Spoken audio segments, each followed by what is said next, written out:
இன்று பொய் நம்முடைய வாழ்க்கையில் நுழையும் பொழுது சிறு சிறு பாவங்களாக சேர்த்து ஒரு கட்டத்தில் நாம் பெரிய பாவத்தை செய்வதற்கு வழிவகுக்கிறது.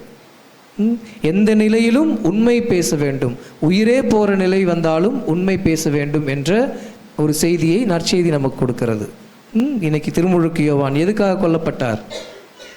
உண்மை பேசியதால் கொல்லப்பட்டார். அவர் அந்த ஏரோது தன்னுடைய தம்பி மனைவி வச்சிருந்தது எல்லாருக்கும் தெரியும். யாரும் அவர்கிட்ட போய் எதிர்த்து கேட்கல. இவர் தைரியமாக எது சொன்னார், தப்பு அப்படின்னு சொன்னார். பிடிச்சி ஜெயிலில் வச்சுருந்தாங்க, கொலை பண்ணிடுவாங்க சொன்னாங்க. இருந்தாலும் அதே போனாலும் அவர் அந்த உண்மை பேசியதிலிருந்து வரவில்லை. நீதியின் பொருட்டு நிலையாக நின்றார். நாமும் நீதியின் பொருட்டு நிலையாக நிற்க வேண்டும். நம்முடைய வாழ்க்கையில் நாம் எப்படி நடைமுறைப்படுத்துவது? நம்ம கடன் தள்ளுபடி பண்ணுறதோ, நிலத்துக்கு ஓய்வு கொடுக்கிறதோ, இது மாதிரி பெரிய விஷயங்கள் நம்மளால் செய்ய முடியவில்லை என்றாலும் இந்த யூபிலியை நாம் மனதிற்குள் நிலைநிறுத்தி பார்க்க வேண்டும்.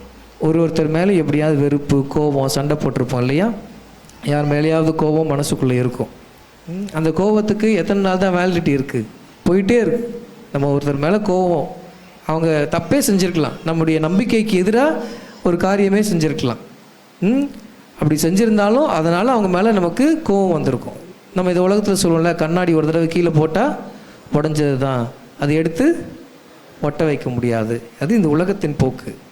அதை எடுத்து இரக்கத்தினால் ஒட்ட வைக்க முடியும் என்பது கடவுளுடைய போக்கு. எங்களுடைய நம்பிக்கைக்கு எதிராகவே அவர்கள் துரோகம் செய்திருந்தாலும் அவர்களை ஒரு கட்டத்தின் மேல் மன்னிக்கக்கூடிய மனது வேண்டும்.